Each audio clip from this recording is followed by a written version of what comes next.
Hey, this is Rob Belay with 1980s sports cards. And if you saw one of my prior popular videos that got over 10,000 views a few months ago, I was crazy enough to take a limited edition 1985 Topps Tiffany sealed set, which they only made 5,000 of, and to break it. So I broke the set, and of course you get, it's a complete set, so you get one card of everything, including the big hits. And the first thing I did is pre-grade them. So out of the pre-grades, I kept these raw, and there's some great cards in here. I mean, we're looking at George Brett, Pete Rose, Keith Hernandez, Ryan Sandberg. There's a Darryl Strawberry, the draft pick card, Wade Boggs, Ozzie Smith, Ricky Henderson, both of the Ricky Hendersons. That's a big card, the Dwight Gooden record breaker.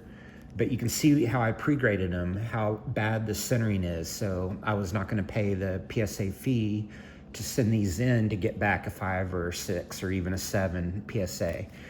So these were the cards that didn't make the cut, so I just put them in top loaders. And I didn't think they could get at least a PSA 7 or 8. So I'm putting those to the side. And this stack is all the graded cards I got back. So now I sent the 3 big ones. I sent the Dwight Gooden, the Roger Clemens, and the Mark McGwire for a rush grading. And I got those back, and I know the grades of those. And then we have 16 others, which I have not seen the grades of. And I'm gonna go through them one by one, all 19 cards. And I'll start from the ones that potentially are worth the least all the way to those final 3 cards that could be worth the most. And just a reminder, 85 Topps Tiffany, hardly any of these gem. I'm not expecting any 10s. I think most of these cards, the gem rate is in the double digits. That's why they sell for thousands and thousands of dollars. You know, the Mark McGwire in a PSA 10 sells for almost $20,000. Derek Davis goes for over $10,000, so they're high value cards. Okay, so getting into it, I bought it on eBay sealed. The set with shipping, handling, fees, and everything cost me $3,325. My total PSA fees were $620. So my total cost up front to get where I am today is $3,950. So we're gonna go through them one by one, and I'm gonna try to keep a running total going of putting a value on each card and seeing how close I can get to break even. So let's get into it. And I pre-graded them really hard, but I'm not expecting 10s. I'd be disappointed anything less than a 7 because I just missed something on the pre-grade. But I would like to see a lot of 8s and 9s in here, so that's what we're going for. All right, so we've got the Steve Garvey comes back in 8, so I think we're gonna see a lot of 8s here. And looking for the Steve Garvey in an 8, we're talking a $20 card. So I already skipped a step, but I'm just putting a rough value of $100 on the raw cards that didn't pre-grade well.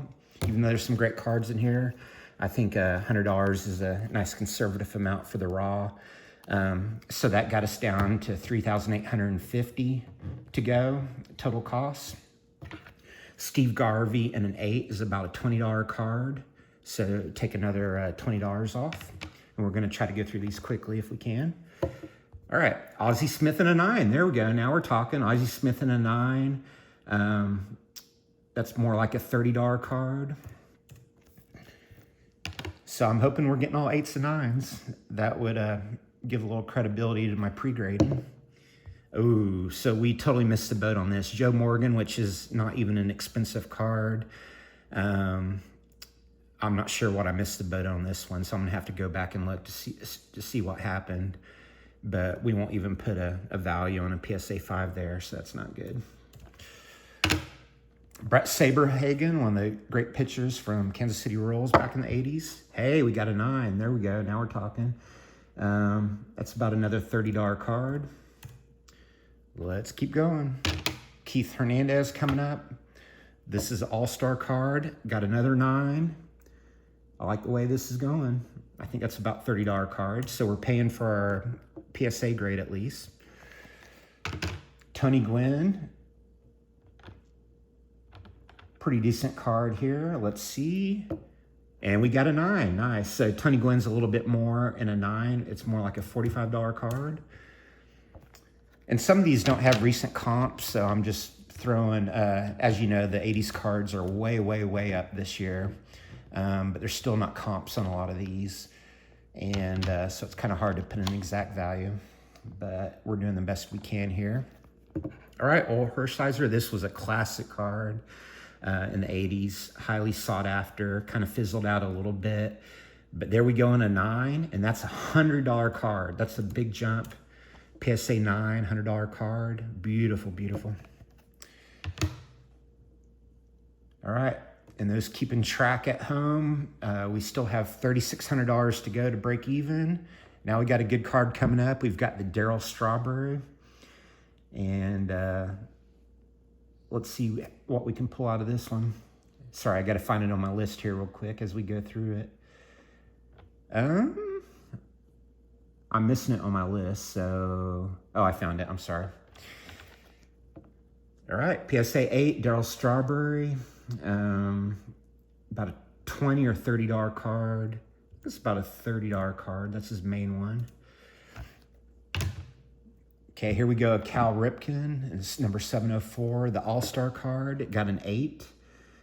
And this one, we're talking about a $20 card.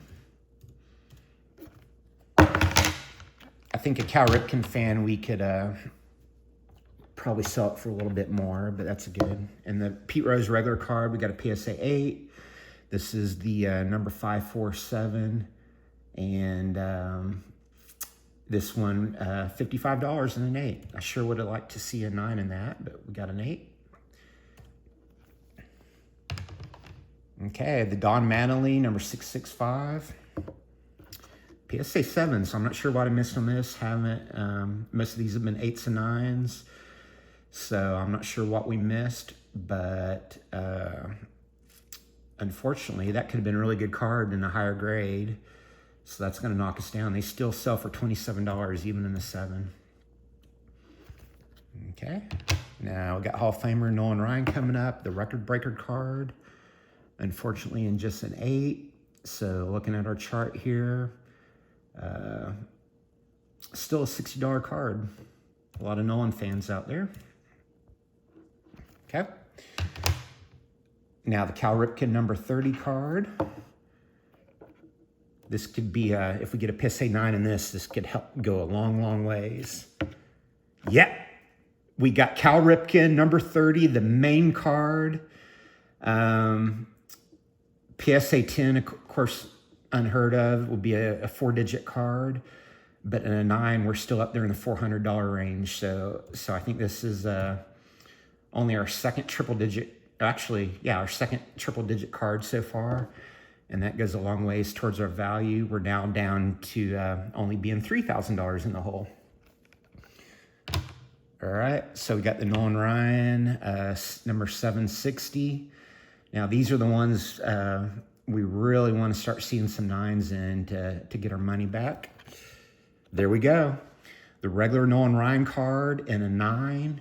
I mean, that would have been a 4-digit, well into 4 digits in a 10. But we'll take a $100 value on that. Beautiful card. Eric Davis. This is a classic rookie card from this set. Man, big, getting way up there in the 4 digits for a PSA 10.